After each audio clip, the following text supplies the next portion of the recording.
Good morning everyone. શું તમને ખબર છે આપણું બોડી અને આપણું માઇન્ડ બંને એકબીજા સાથે કનેક્ટેડ છે? અગર માઇન્ડમાં કોઈ પણ જાતનો સ્ટ્રેસ આવે છે અથવા તો કંઈ થાય છે તો શરીર એકદમ હેવી લાગવા લાગે છે. જ્યારે શરીરમાં જો કંઈ પણ થાક લાગે છે અથવા તો વધારે પડતું કામ કરી લેવામાં આવે છે તો માઇન્ડ બેચેની અનુભવવા લાગે છે.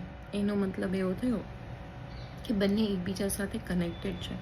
અગર જો ડીપ બ્રીથ લેવામાં આવે તો માઇન્ડ રિલેક્સ થઈ જાય છે. એનો મતલબ માઇન્ડ અને બોડી બંને એકબીજા સાથે કનેક્ટેડ છે.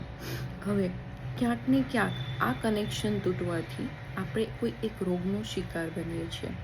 મારી આવનાર સિરીઝનો પર્પસ એ જ છે કે રિયલ પેશન્ટ્સની સ્ટોરી દ્વારા તમને તમારી ક્યાંક થતી નાનકડી મિસ્ટેક, ક્યાંક જો એ સિગ્નલ પકડવામાં ના આવતું હોય તો કઈ રીતે તમે મોટા રોગનો ભોગ બની શકો છો અથવા તો નાનકડા રોગને જ મોટો બનાવી શકો છો.